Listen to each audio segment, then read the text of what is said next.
Good morning from Pyatigorsk in the south of Russia, one of the little thermal kurorts, how they call them here, that means resorts here in the south of Russia. It's Friday morning, it's 9:30 o'clock, and I'm here with my wife. We're going on the top of the local mountain, which is called the Mount Mashuk. It's a very beautiful hike in the morning.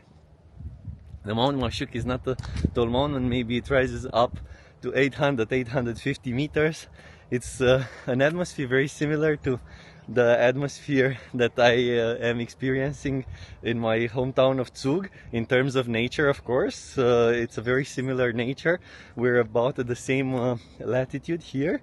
The chain of mountains of the North Caucasus are not far away from us at 80 kilometers, so another similarity to how I am living in Switzerland. So I'm in a hilly region here in the plains of North Caucasus. Very beautiful nature surrounds us. Very beautiful plains with excellent agricultural land, the black earth you can see from this hiking point. All around, like, you have a 360 panorama, and because we have such a clear day, I have also seen the beautiful peaks, the twin peaks of the Mount Elbrus, the highest mountain in Europe, at 5,600 meters, and everything is visible now. I think we have more than 150 kilometers of visibility, and I will actually, once I reach the top of this peak, I will show you a 360 panorama. It's a day that I took off from my planned guided tours that I have been doing for the past few days, which took me to see all the beauties, natural beauties of this region. And now I just am enjoying this walk in Pyatigorsk. I will go and see also the parks and the resort area of Pyatigorsk. Pyatigorsk is not only a resort town, but it's also an industrial town in itself. It has 200,000 people, and it's therefore divided into a few sections. So now we're located ourselves in the more let's say sanatorium, how the Russians call it, section of Pyatigorsk, and we are now reaching the top of Mount Mashuk, from which we're gonna have the beautiful panorama once I switch the camera. So already I'm not gonna spoil it, so I'm gonna try to find a very beautiful vista point and then do a 360 for you guys. So here we are at the top of the mountain, the end station of the cable car here to my left. Cable car that takes starts from the park side of Pyatigorsk and takes us all the way there. And of course, there, far away, we can see the North Caucasus mountain range, and covered fully in snow, the beautiful twin peaks of Mount Elbrus at 5,600 meters, towering over this beautiful plain. So we're looking now towards the south, and on the other side of the Mount Elbrus is already Georgia. So that mountain range also represents the natural border of the Russian Federation, the southernmost part of Russia we have here. Of course, the climate for April is very pleasant.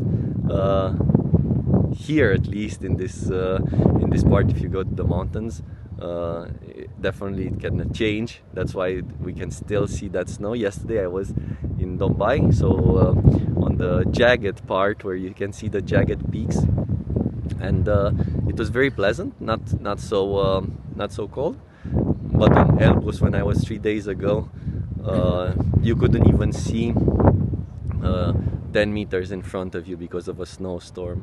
So here we're walking to another very interesting attraction of this region. The name Pyatigorsk comes from the name 5 mountains, and one of these 5 mountains, and the tallest mountain here, is Mount Beshtau, that you can see right over there.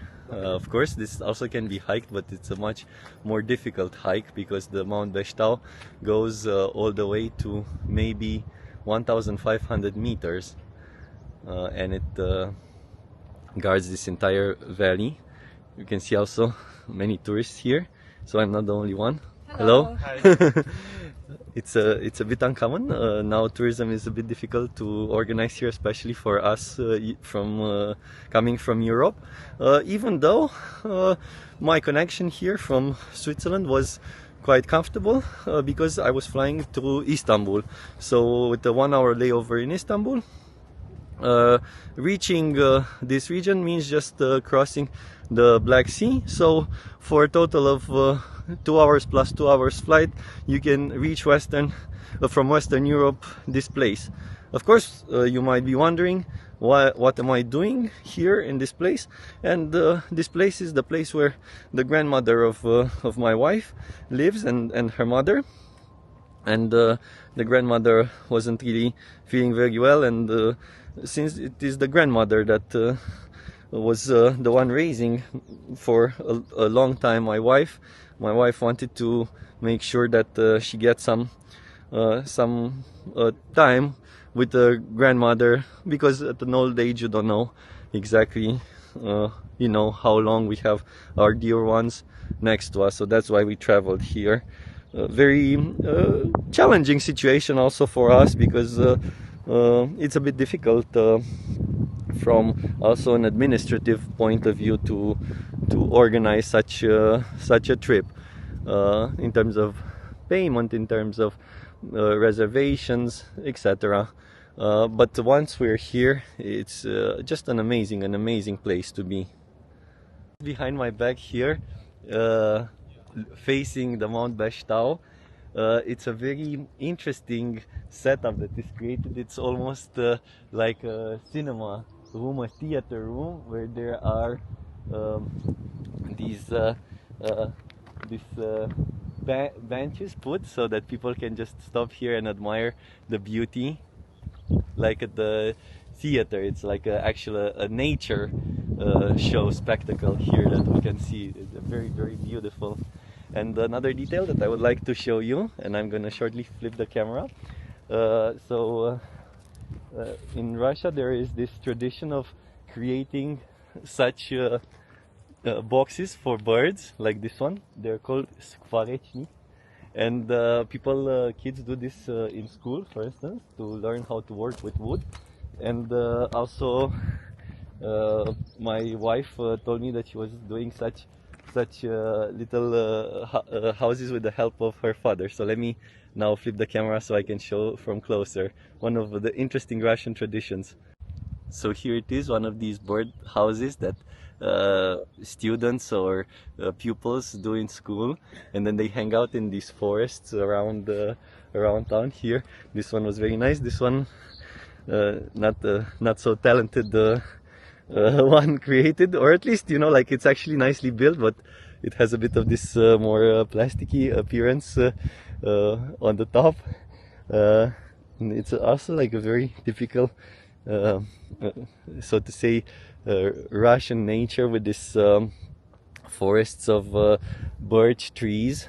Here already we're above the level of the forests, but you can definitely hear birds singing, and the leaves of the trees, everything is now just coming back to life.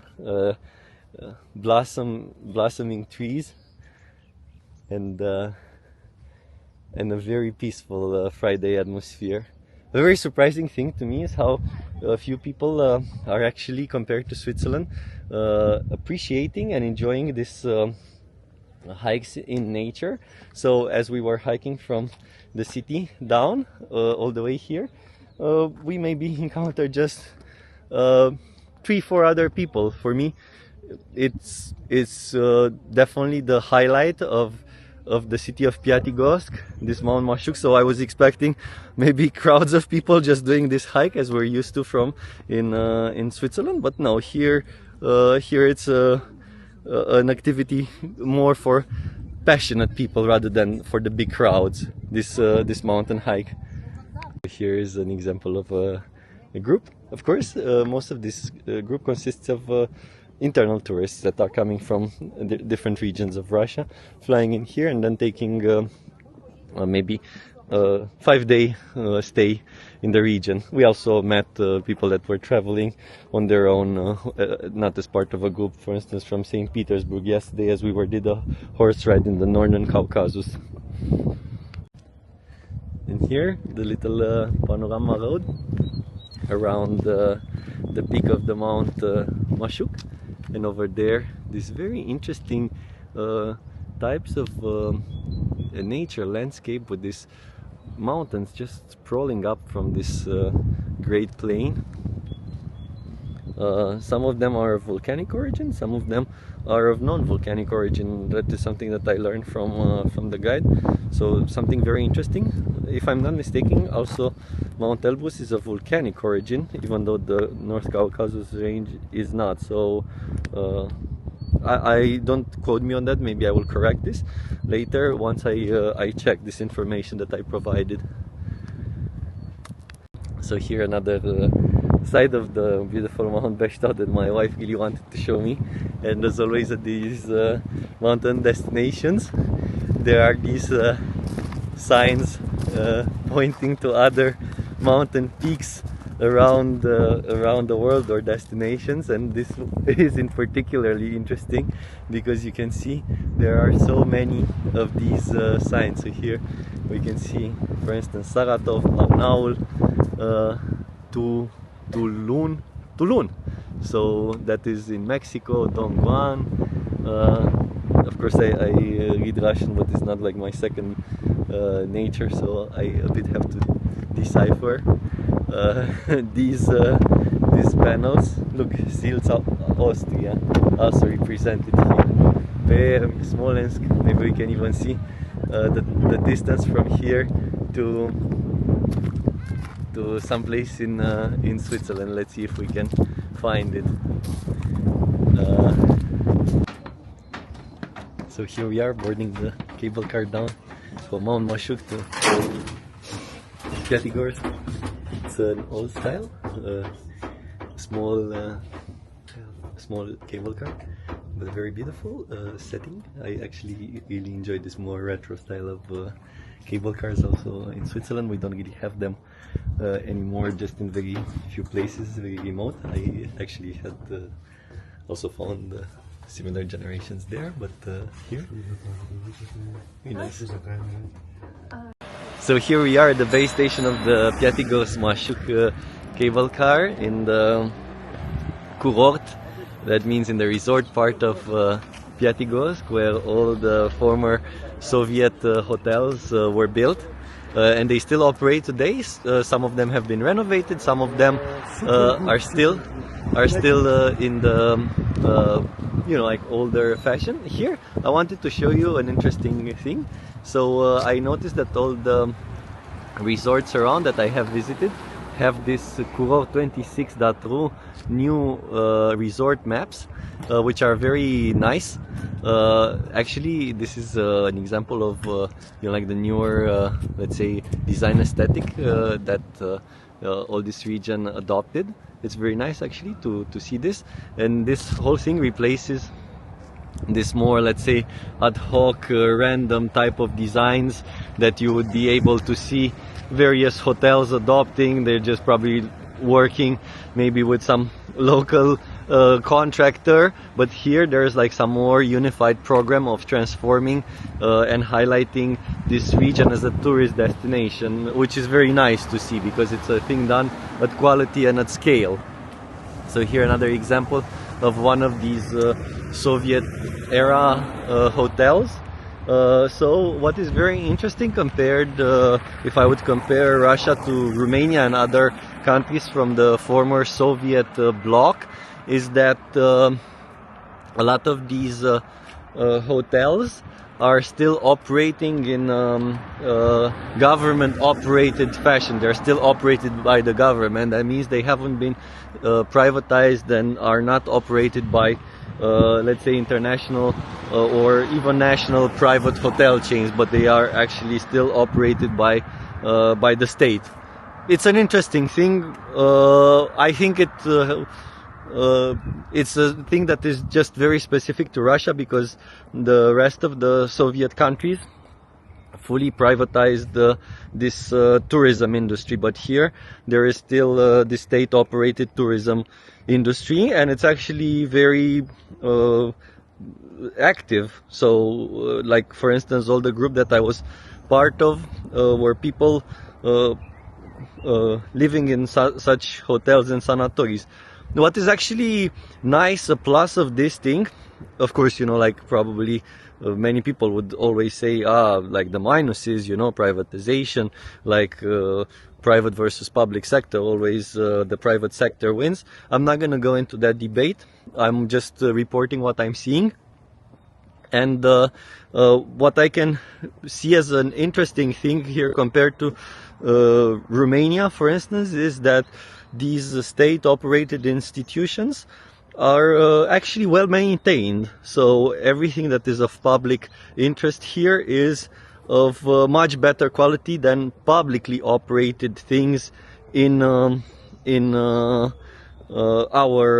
let's say Eastern European countries like Romania, Bulgaria, etc. Of course, I would say the public services are much more developed at us versus here. So here I didn't really see publicly operated like hotel chains. Probably there are a few, but the bulk of the tourism are in this state-operated ones. Here we will be heading towards the main park. We're already in a very beautiful, very well organized park here with a pavilion. This one in particular hasn't been yet renovated, but it's a very beautiful building. It's called Glavny Teplый Narzan. That means the warm source. It's a source of mineral water. That's how this whole region distinguished itself as a holiday destination through its thermal springs. So of course, you know, like thermal springs now are more of a curiosity rather than a therapeutic source. You know, like here before, you know, like the invention of antibiotics, if you would have, let's say, lung problems, you would try to cure them with this type of natural remedies like warm water baths and things like that. Of course, now with antibiotics, these things just remain more of a historical significance, but also very beautiful. It's the modern day equivalent, I would say, of thermal water is the jacuzzi that you can do you know, like in modern spa centers. And here it's a bit like a precursor to that type of let's say entertainment or spa procedure. Here another example of the 70s Soviet era architecture, which I'm actually a fan of and always was curious, because that's what I have been seeing as a child also in communist Romania. And this style is called brutalism. That means the use of brut beton, which is the invention of the Le Corbusier, Swiss architect at the beginning of the 20th century. Le Corbusier idea was to use concrete itself as both as a decorative and building element, and it's sprawled. It's got a very big adoption in the communist bloc, this philosophy of building with concrete. And as you can see, also decorative elements here are made out of concrete, and the concrete is actually highlighted. It's not trying to be hidden. So it was a departure from this decorative style of details and like little flowers, columns, decorations, to more geometrical structures that you can see here. Of course, you can also see some stray dogs here, another characteristic, but they're tagged, so that means they have been castrated, and they are very, very peaceful here. Look at him. It's actually enjoying the sun here. So as we go on here, another thing that I wanted to draw your attention to is that there are preparations for the 9th of May. The 9th of May is the biggest national celebration in Russia, celebrating the victory of the Russian army against the Nazi Germany, and especially this year is an 80-year celebration, so a very, very big celebration today of the end of the Second World War. And the logo that they have chosen for this anniversary is the statue of Mother Russia from Vladivostok. No, not Vladivostok. I believe it's from from Stalingrad. That is called Volgograd. Now, it's used as the logo for this celebration. It's actually the tallest statue in Russia. It's a very massive statue that is overlooking the turning point of the Second World War, which was, of course, the Battle of Stalingrad, where more than 2 million Russian people have died. Also, about 1 million Germans died, and also Romanians were represented at Stalingrad, fighting alongside Germany, the Nazi Germany. So this is a thing that is now very important in Russia, the 9th of May celebration, and you can definitely see this promotional material for the 9th of May Victory Day. So here another beautiful square overlooking from the middle of the Mashuk hill, overlooking the valley, also towards the north, towards Mount Elbrus. And here this very, very nice map. We're gonna try to localize ourselves here and understand what this place is. It's called the Colonnada. Colonnada means the place with columns, the colonnade. And the colonnade, in every town that I visited here, there is the section of the town which is the colonnade, another remnant of the Russian Tsar era tourism, where the promenade would happen.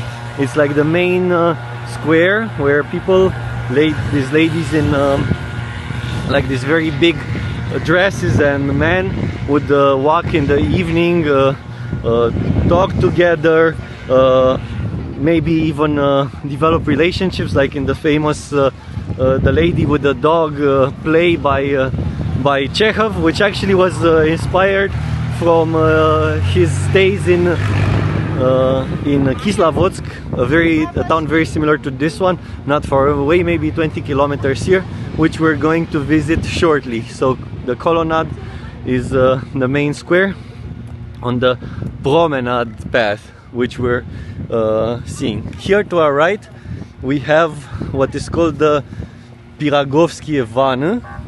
That means the baths of Pirogov, how you would pronounce it in English, and we see his statue there. So Pirogov was a Russian doctor that introduced the anesthetic in Russian medical practice. Before the introduction of anesthetics, surgeries were extremely complicated and dangerous. Patients would die from shock, simply from the shock of having live surgery performed on them. So surgeries would have to last less than 5 minutes, and great surgeons would be the ones who would manage to do an amputation of a leg in less than 5 minutes. After the introduction of anesthetics by Pirogov, here represented, the time of surgery was able to increase to more than 1 hour, and the patients would not die anymore from shock. And of course, you know, like now this is standard practice, but it was a huge step forward in medicine. You can imagine about 150 years ago, similarly to the step of introducing sterilization and the sterile operating rooms. So things that we now maybe take for granted were great discoveries, and of course Russia contributed with their scientists to the progress of these medical developments. And here we have this example of Pirogov. This seems like a good place if you're a teenager and you cannot bring your girlfriend home because your parents are there, to bring her after a date in the evening to admire the sunset.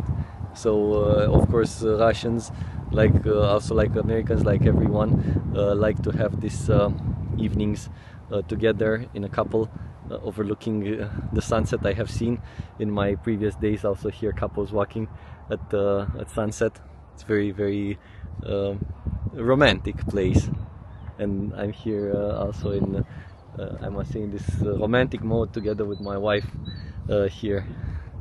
So here we have side by side represented these two eras of Russian tourism. So here in this very beautiful provincial house of a Tsarist elite, and next to it 70s era style of sanatorium. Our guides told us that a lot of this industry of tourism in this region was actually developed following the German and Swiss model, that was also very popular, of resorts like Baden-Baden or the resorts in Switzerland around Lucerne. And the Russian elite in the times of Tolstoy, Dostoevsky, of course, were going there, and then they wanted to also have this similar approach to mountain tourism in Russia, and of course the North Caucasus being as picturesque as the Swiss Alps. I can vouch for that because I have been yesterday there and actually skied there. Even taller mountains here, and apparently this year even more snow. So they decided to import these concepts here, and then the communists actually went on and developed them even further into what they call this sanatoriy. And here this is Sanatoriy Rodnik, for instance. So here we are at another point of interest, which is the natural thermal baths.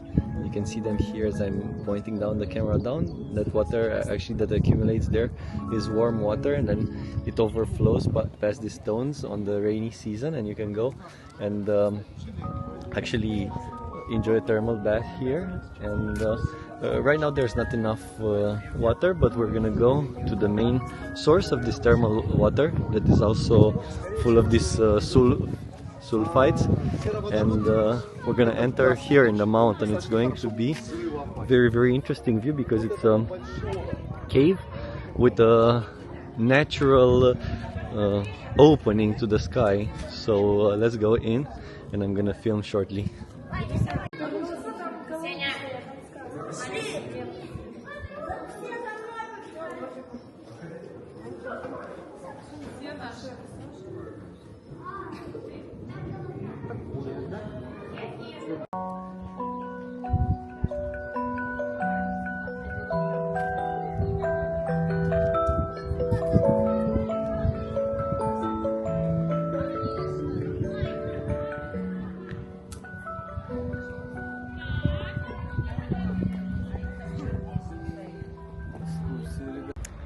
So I just had the lunch at a very nice restaurant. The food is very good here in Russia, and the prices are very good.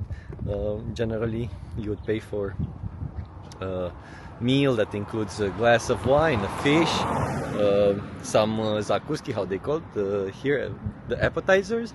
You can pay even less than $20, even maybe $10. and it's really fresh cooked food served on a platter.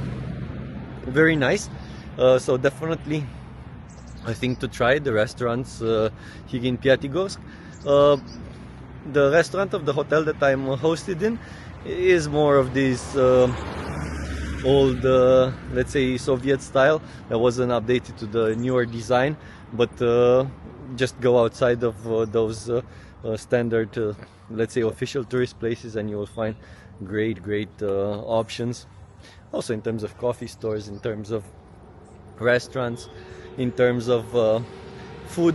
Also the people, obviously, like young people, always hang out in these more fancy restaurants, which you can find many of them. A lot of young beautiful girls going out, mixed couples as well. So a very nice atmosphere in general for if you want to go out, entertain yourself. I haven't been to bars and nightclubs yet, but I have been to a couple of restaurants that my wife invited me to. So definitely a lot of options here. Nothing to be worried about. And now we're heading down to the main park, the Park of the Flowers, of the Flower Garden, how it is called, Park Cvetnik. And one of the interesting things that I will show you as we're going down to the Park Cvetnik is the official residence of the President of Russia. That means right now Vladimir Putin, for his trips to the Northern Caucasus. So here I'm following my wife, who wanted to show me another of these attractions that is of this place. But this particular one is a mineral source, and then you can sit there. But right now it's not enough water, as I told before. But of course, as we're moving towards the next spot, we can see a very interesting working source here. And you can see there two elderly people just enjoying a mineral bath here, overlooking the whole Stavropol Krai. It's a beautiful view. I started repeating the terms that the guide told us. Vid in Russian means view. So a beautiful view of the Stavropol Krai from this natural spa water. Very beautiful here. We can even go, they're public, so there's nothing stopping us from taking a bath here. Apparently they're not warm enough. So Erika is testing the water there. So here we bought some ice cream from this ice cream stand. It's actually a local producer from Pyatigorsk that is selling all over Russia. And of course they're leaning into this Soviet design style as obviously like as a design element. And I just took like this classic Soviet time brand, which is called the Eskimos brand. And also, as you can see at my wife, this standard cup, and I mean, we're just leaning into this. Of course you can have any brand that you would want, you know, like that we're used from the West, but since we're here, obviously let's try the local brands. Towards the payment, I just paid with cash. I got US dollars and then exchanged the US dollars to rubles, and I'm just paying with rubles, which actually I started enjoying paying with cash. I forgot how convenient it is to pay with cash, that you don't have to pull your phone, you don't have to worry that your phone might die, you don't have to do this Face ID, like double click, triple click, that I always like mess up when I'm on my iPhone. And what I noticed here that so here we are. So what I noticed here to the subject of payments is that people are using a sort of a local equivalent to Venmo, where they're scanning a QR code inside an app and then they're just paying there.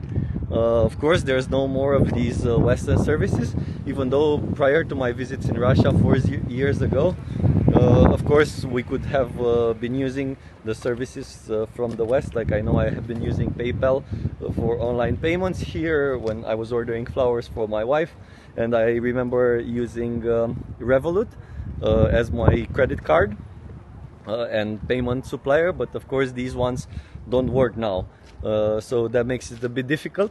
I understand it's quite easy for you to open a bank account and open an account on these apps, but since I'm staying here only for 1 week, of course I was not really in the mood for doing that, so I'm just using cash. And also, like when you use cash, actually it's very nice because you sort of keep a track of what you're spending. You see like this stash of cash like diminishing, as opposed to your account where you just double click there and you don't really feel this sort of pain of giving some notes, and you don't really distinguish between the value. Here, when you have like a 5,000 ruble note, you understand that that's maybe the equivalent of $80. It's a valuable thing. You don't want to just like spend it left and right. Makes you a bit more conscious about your spending habits, this payment by cash.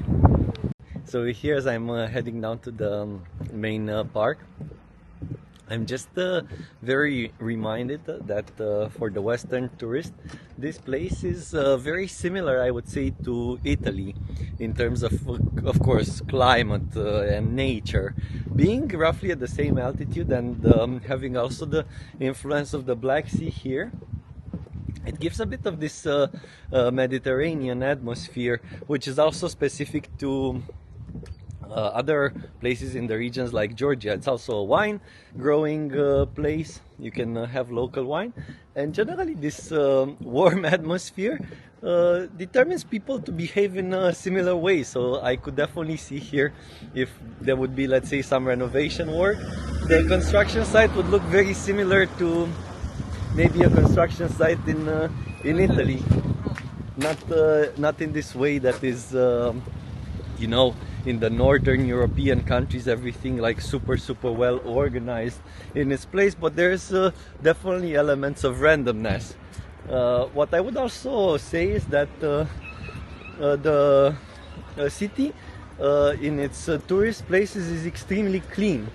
So definitely it's not, I don't want to idealize. If you go to the let's say normal places outside of this tourist places, you could definitely see, you know, like people maybe disposing stuff randomly or throwing some trash on the street.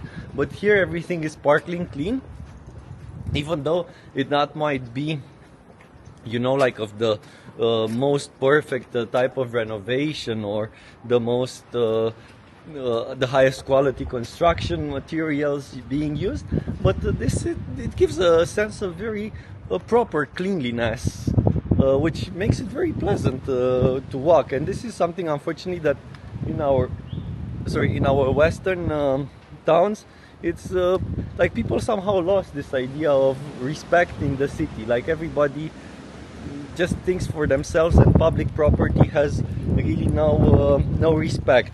Here, people respect public property, and that's something very nice. So here I am inside one of these local markets that is built in one of how the communists were saying, the cultural center of the town. And it's currently a very interesting mix of this like general low-level bazaar with souvenirs, but you can also see behind some elements of Soviet art, like this mosaic there depicting of course like these motifs of the powerful healthy man, and you know, some elements of local tourism. I always get inspired by this type of Soviet style of art. It just depicts a very optimistic view of let's say of the human condition. It's interesting to see.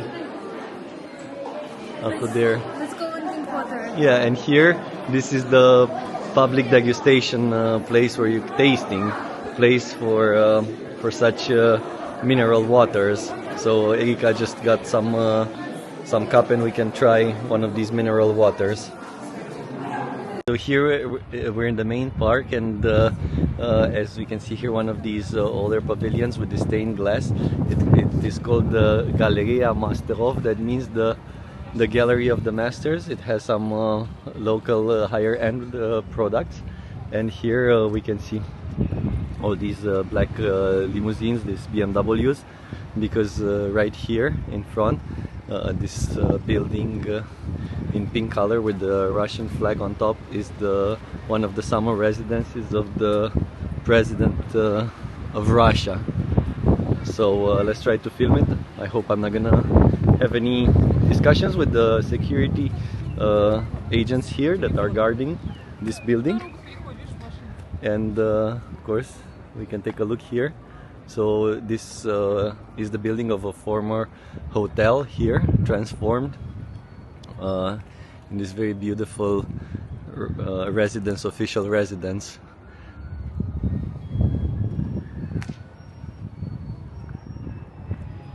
With a view obviously right in front of the main park.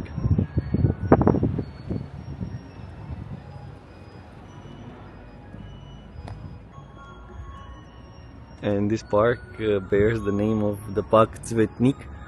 That would mean in Russian the flower garden, and it's definitely almost like a flower exhibition here with so many tulips now, especially tulips at this season. And let me maybe get another view right here from the front of the official residence of the president.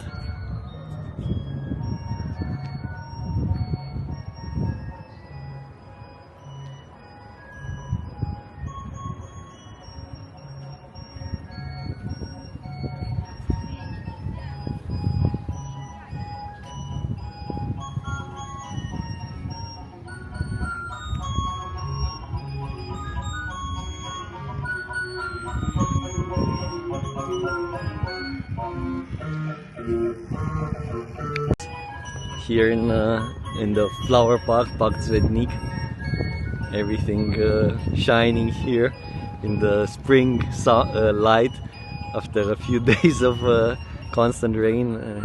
These flowers are very well hydrated now.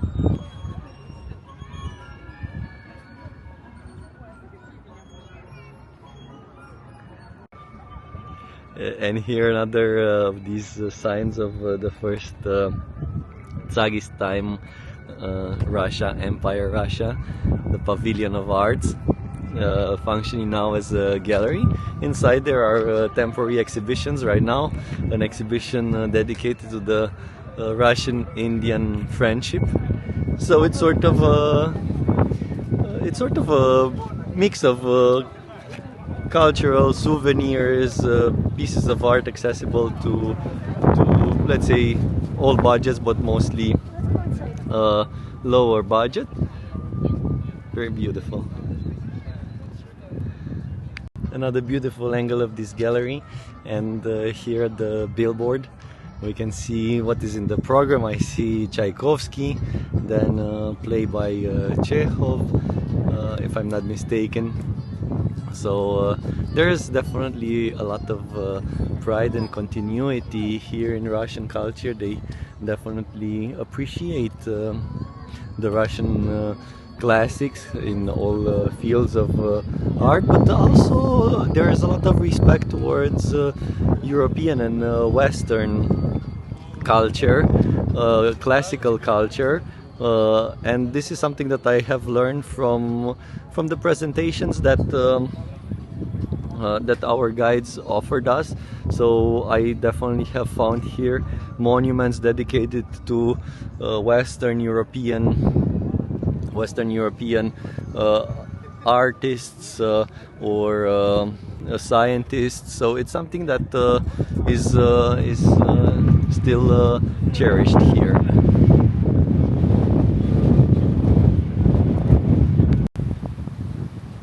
So here from this angle the beautiful Orthodox Cathedral of Pyatigorsk with a big sign, Christus Vaskresen, that means Christ has risen. Everybody preparing for Easter, the most important celebration in Orthodox Christianity, which will happen next Sunday. So definitely a very important time for the believers of Orthodox rite. Here we can also see an interesting sight. So these women that are actually begging, they are of Sinti Roma origin, or colloquially called gypsies, and we also have them in Romania. There is also a minority here, and this is a typical sight because in Christian Orthodoxy, being kind to the poor and giving money is a sign of virtue. This is opposed to the Protestant ideology, where begging is considered a sin and everybody should actually take care of themselves rather than expecting others to donate. But interesting to see also this phenomenon happening here. Something definitely familiar to me, coming from Romania.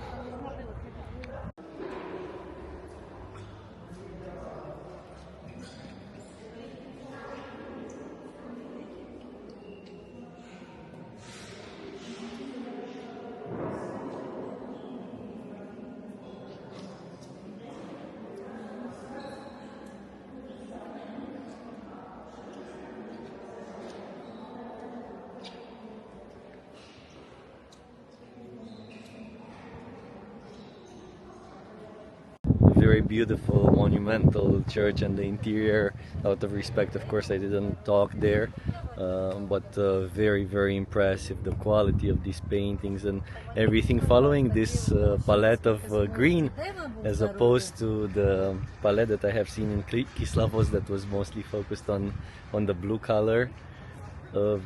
Very impressive and spiritual experience to go inside one of these churches, and also observing how people actually follow the Christian traditions, the Orthodox Christian traditions, which I'm also very familiar of.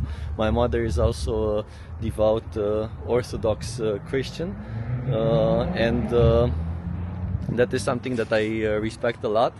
And I like that religion is something that is embraced also by the younger generation, as opposed into the West, where there is a degradation of the moral values within society, which is very unfortunate because they are the foundation of our Western civilization.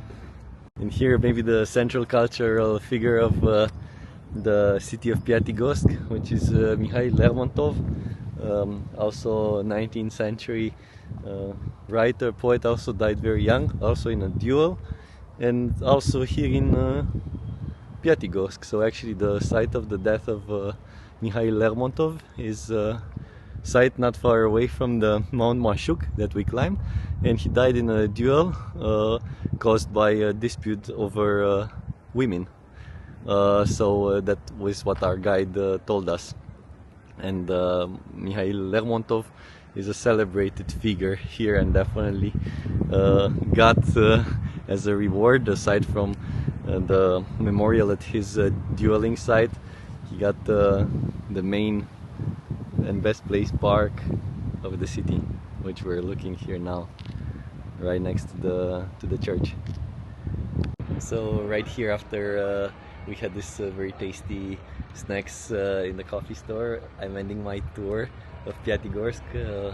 My wife ordered a car that will take us to Kislavos, another resort town here. Also sparkling waters there, sources.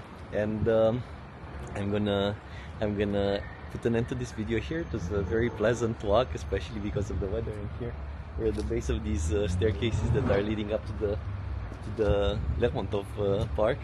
It's very sunny, very pleasant, and also the atmosphere here and the crowd inside the cafe was very diverse. A lot of cultures here. Also Chechen women I have seen. I have seen also Russian. So it's a mix here in the Northern Caucasus. A lot of people and ethnic groups. And that's a story for a different video. So now I'm gonna call it off, and hope to see you in the next video. So it's a real pleasant walk here, morning walk in Pyatigorsk.